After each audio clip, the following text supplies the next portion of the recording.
La historia de San Silvestre. Su pontificado fue muy fructífero y es conocido por ser el primer papa que no murió mártir, el 31 de diciembre de 335. Su pontificado fue muy fructífero y es conocido por ser el primer papa que no murió mártir, el 31 de diciembre de 335. San Silvestre, con ese aire de despedida del año viejo, tiene una significación especial en la historia de la Iglesia, no ya solo por sus virtudes, sino también por la época difícil y maravillosa, a su vez, que le tocó vivir. Debido a esta circunstancia, no es extraño que su venerable figura haya ido recogiendo a través de los siglos una multitud de leyendas piadosas, haciendo difícil distinguir entre ellas lo que pueda haber de falso o de verdadero.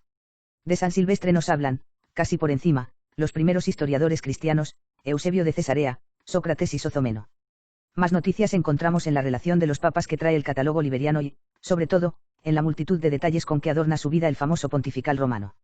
Fue compuesta esta obra en diversos tiempos y por diversos autores, y en lo que toca a San Silvestre, recoge de lleno sus célebres actas, elaboradas durante el siglo V, y que, a pesar de ser admitidas por algunos padres antiguos, fueron siempre consideradas como espurias por la Iglesia de Roma. El hecho de mezclar lo verídico con lo fabuloso, dieron a las actas de San Silvestre un gran predicamento durante toda la Edad Media, aunque pronto fueron cayendo en desuso, teniendo en cuenta, sobre todo, los dos hechos principales que en ellas se mencionan, la curación y conversión de Constantino y la donación que el emperador hace al Papa Silvestre, no ya solo de Roma, sino también de Italia y, como algunos llegaron a suponer, de todo el imperio de Occidente. Baronio, el autor de los anales eclesiásticos, supone la autenticidad de las mismas y recurre al testimonio del Papa Adriano y, que en el siglo VIII las tiene como tales en una carta a los emperadores Constantino e Irene, cuando la lucha por las imágenes. Son citadas a su vez en la primera decretal del Concilio II de Nicea, y autores no muy lejanos de la época, como San Gregorio de Tours y el obispo Imaro, traen a colación el bautismo de Constantino cuando narran el no menos famoso de Clodoveo. La leyenda del bautismo parece estar tomada de una vida romanceada de San Silvestre, cuya fecha y patria se desconocen, pero que bien pudieran ser de la segunda mitad del siglo V. Dussien la hace venir de Oriente, por el camino que trajeron todas las que se referían a la invención de la Santa Cruz, a Santa Elena y al mismo Constantino. Para otros, sin embargo, toda la leyenda tiene un carácter netamente romano. Eusebio, el nada escrupuloso panegirista del emperador, nos dice con toda sencillez que Constantino fue bautizado al fin de su vida en Helenópolis de Bitinia, y nada menos que por un obispo arriano, Eusebio de Nicomedia. De ser cierto lo de las actas, no lo hubiera pasado por alto de ninguna de las maneras, pues vendría muy bien para exaltar la figura de aquel emperador, a quien hace lo posible por presentar como un príncipe simpatizante en todos sus hechos con el cristianismo. La costumbre, sin embargo, de aquellos tiempos, y, sobre todo, las disposiciones en que se encontraba el mismo Constantino, parecen convencer enseguida de lo contrario. Es verdad que manifiesta una verdadera simpatía por la nueva religión, pero no por eso deja de vivir en su juventud el paganismo depurado de su padre, Constancio Cloro. Cuando se proclama emperador en el año 306, adopta con la diadema el culto a la tetrarquía romana, y especialmente el de Júpiter y Hércules. Su contacto con los cristianos le lleva a un monoteísmo especial, que se concreta en el culto del Sol Invictus.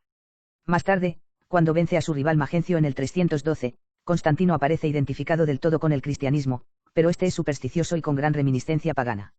De hecho, nunca abandona las atribuciones de pontífice máximo, concibe el cristianismo como una religión imperial, semejante a la anterior, y en su misma vida no ofrece nunca las características de un auténtico convencido. Algo semejante ocurre en lo que se refiere a la donación constantiniana. Ya el emperador Otón III, por el siglo XI, afirmaba que, a pesar de ser tan popular, había de tenerse el documento como falso. Esto lo demuestra con buenas razones el humanista del siglo XV Lorenzo Valla, y hoy aparece claro cómo la noticia se inventó entre los siglos VIII y IX con el fin de justificar en Roma la donación que de las tierras conquistadas a los lombardos hacen a diversos papas Pipino el Breve y Carlomagno. Solo teniendo en cuenta estas apreciaciones podemos conocer lo que de verdad hay sobre San Silvestre, sin temor a desvirtuar por ello su recia personalidad. Nace San Silvestre alrededor del año 270, en época de relativa paz para la Iglesia. Su padre, Rufino, le pone desde niño bajo la dirección del prudente y piadoso presbítero romano Cirino, y enseguida se empieza a distinguir por una abnegada caridad, ofreciendo su casa a todos los peregrinos que acudían a visitar la tumba de los apóstoles. En una ocasión llama a su puerta Timoteo de Antioquía, gran apóstol de la palabra y de santa vida. Pronto se dan cuenta de ello los paganos, y una noche, cuando vuelve cansado a la casa de Silvestre, es apresado por las turbas y condenado a morir entre los más horribles tormentos. Silvestre no se atemoriza ante el peligro, y poco después, aprovechando las sombras de la noche, se apodera de las reliquias y les da honrosa sepultura. Sospechando el prefecto de Roma, Tarquinio Uperpena de aquel celoso muchacho, y creyendo que acaso guardaba las riquezas que suponía tener Timoteo le manda llamar a su presencia, y entre ambos se entabla este diálogo, que nos han conservado las actas. Adora al instante a nuestros dioses, le dice el prefecto, y deposita en sus altares los tesoros de Timoteo, si es que quieres salvar tu vida. Silvestre no titubea, y más sabiendo la pobreza en que había vivido el mártir de Cristo. Insensato. Le dice, tierra, así piensas ejecutar tus amenazas, porque esta misma noche te será arrancada el alma, y así reconocerás que el único verdadero Dios es el que tú persigues, el mismo que adoramos los cristianos.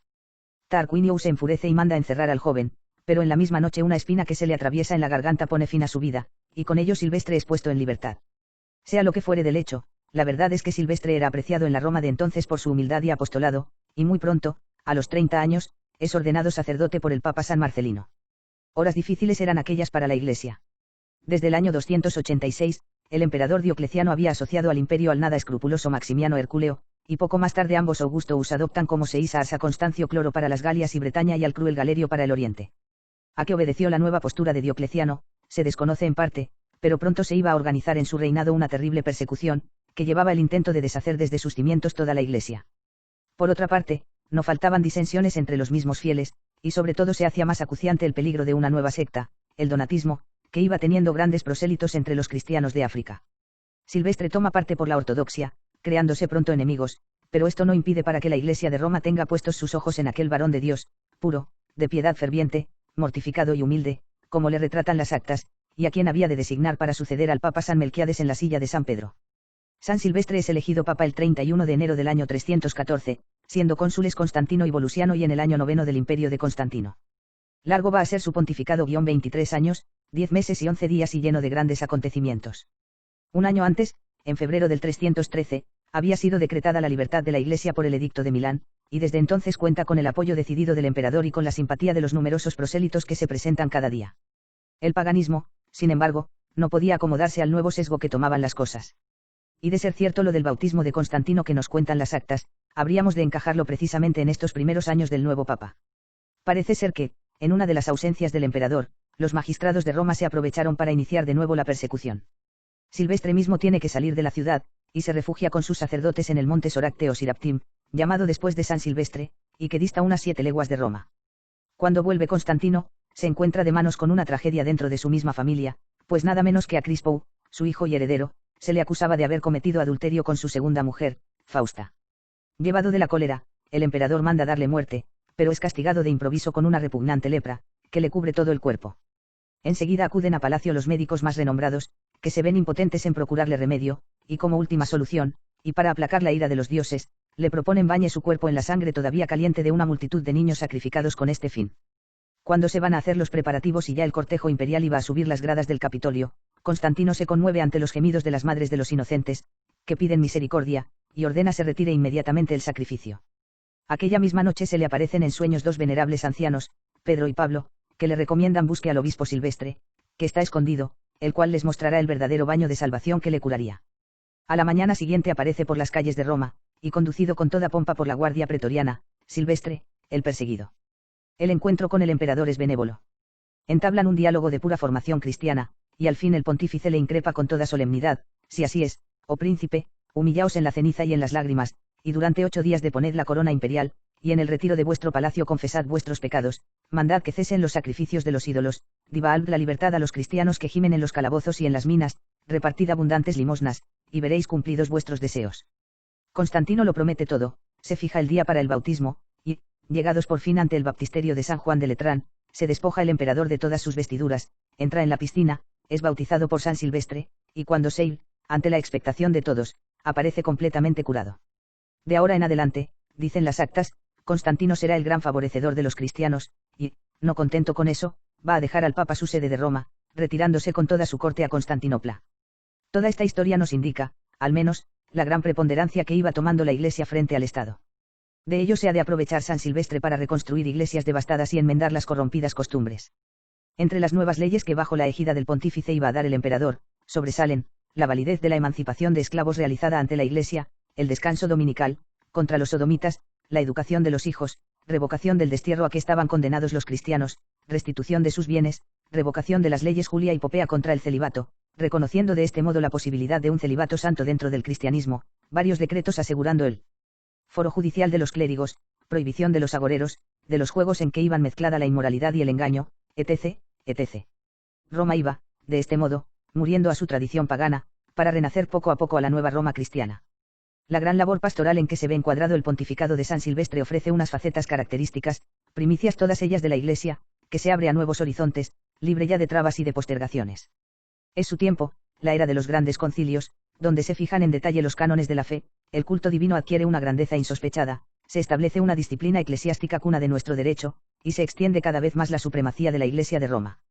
En el mismo año en que es elegido papa, manda San Silvestre sus legados al concilio de Arles, donde se resuelve la cuestión de los donatistas, que habían apelado otra vez en la causa de Ceciliano.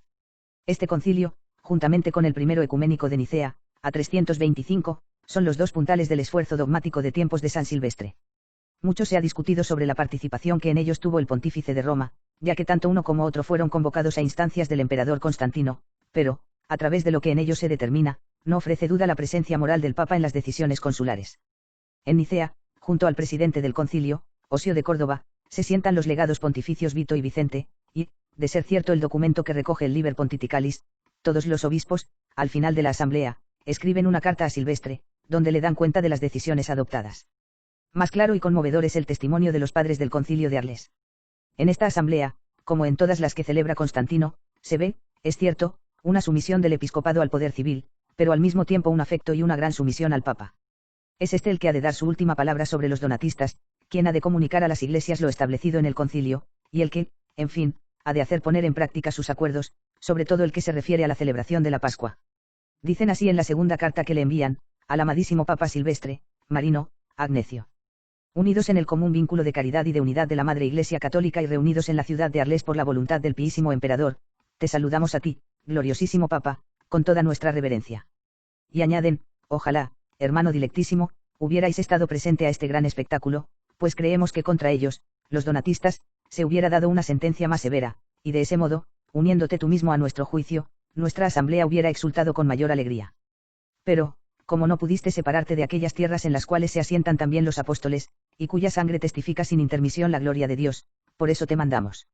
Esta presencia del Papa se extendió a su vez en la serie de concilios y sínodos que se fueron celebrando en su tiempo, Sínodo de Roma, a 315, concilios de Alejandría, Palestina, segundo de Alejandría, de la Odisea, Ansira, Nicomedia, Cartago, Cesarea de Palestina, etc.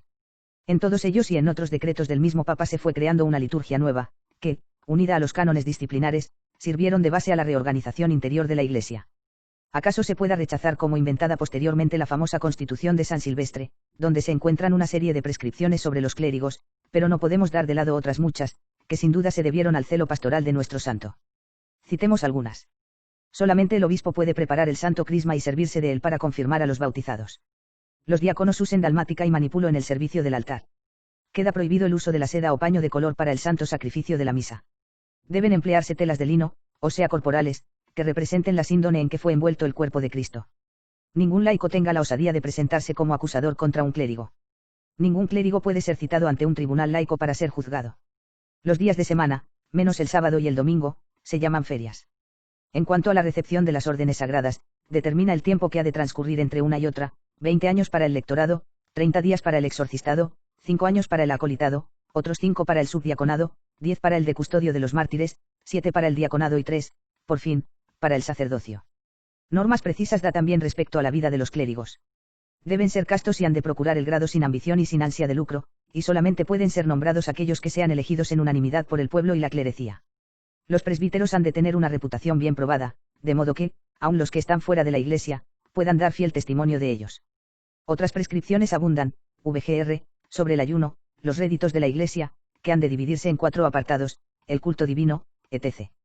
Y como detalle, esta nota disciplinar en el trato con los pecadores, que nos dice mucho de la delicadeza y caridad de San Silvestre, en primer lugar, dice, se les ha de llamar paternalmente y se les ha de esperar 7 días, sin que se les prohíba nada de las cosas de la Iglesia.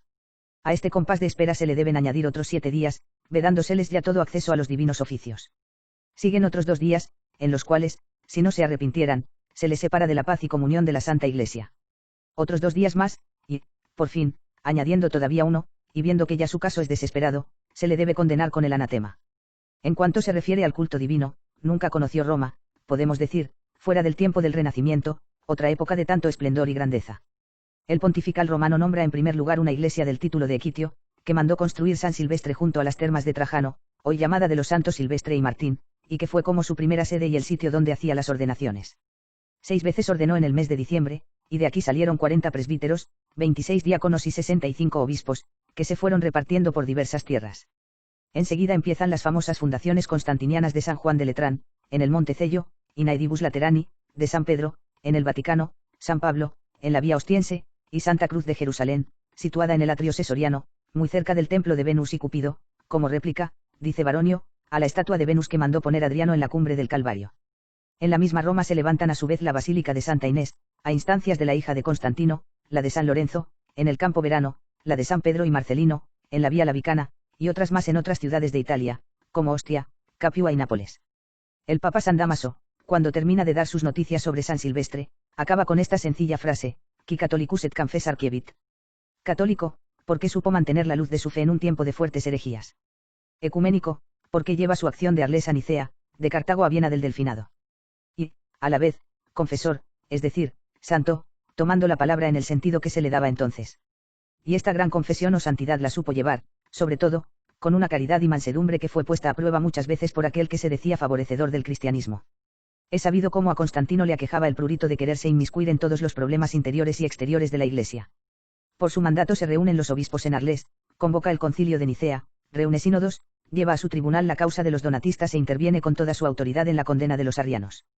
Alguien ha querido ver cierta timidez en San Silvestre frente al emperador, pero creemos que es desconocer todo lo delicado de aquellos primeros años del cristianismo libre cuando se le atribuye tal especie. San Silvestre asiste a un renacer de la Iglesia, demasiado frágil todavía en lo que a efectos civiles se refiere, y, por otra parte, Constantino sigue siendo el hombre de carácter fogoso, con muchos matices paganos, que a veces le llevan hasta el crimen. La persecución no se había superado del todo, ya que hasta el 324, con la muerte de Licinio, aún se sigue martirizando en el oriente y aún en las tierras de Constantino brotan de vez en cuando gritos de rebeldía pagana. Por otra parte, la solución de aquellos primeros conflictos político-religiosos de las primeras herejías dependía casi siempre del emperador, pues solían convertirse en verdaderas luchas intestinas, con gran peligro para la tranquilidad del imperio. No es extraño, por tanto, que San Silvestre, aun consciente de su autoridad, tuviera que ceder muchas veces para no convertir en desfavorables unas posiciones que eran en gran manera ventajosas para la Iglesia. En eso precisamente estuvo su santidad, en saber sufrir los excesos del despotismo por bien de la comunidad, pasando muchas veces al segundo lugar, aunque en lo que tocaba a su ministerio siempre se mantuviera decisivo. Ni las actas ni la leyenda nos dicen más de su vida. Pero bastante dice ya aquella floración de vida cristiana en que empieza a vivir Roma, el culto divino, que se engrandece con las basílicas, la nueva disciplina eclesiástica y el ejemplo de aquel varón venerable, que iba señalando a todos el nuevo sendero que se abría. San Silvestre muere el 31 de diciembre del año 337. Fue sepultado en el cementerio de Priscila, en la Vía Salaria, en una basílica donde estaba enterrado el Papa San Marcelo, y que desde entonces se llamó de San Silvestre. Por el año 1890 se creyó identificar sus ruinas en el transcurso de unas excavaciones, y por fin lo logra en 1907 el arqueólogo Marucci. Reconstruida una iglesia sobre los primitivos cimientos, fue inaugurada el 31 de diciembre del mismo año, reinando en la iglesia el santo Pío X. La iglesia, por su parte, le ha venerado ya desde antiguo, incluyendo su nombre, juntamente con el de San Gregorio Magno, en la letanía de los santos, y desde tiempos de San Pío V se ha venido celebrando su fiesta con rito doble aún dentro de la octava de Navidad. Otros datos de interés. Silvestre I es el Papa número 33 de la Iglesia Católica entre el 31 de enero de 314 y el 31 de diciembre de 335. El Papa Silvestre I fue el primero en ceñir la tiara, o triple corona pontificia. Algunos historiadores le atribuyen la institución oficial del domingo como Día del Señor, para recordar la resurrección. También se le considera el inspirador de la corona de hierro, cuyo aro interior fue realizado con un clavo de la Vera Cruz. El antiguo palacio de Letrán y la basílica adjunta le fueron cedidas por Constantino y, desde entonces, se la considera la Catedral de Roma.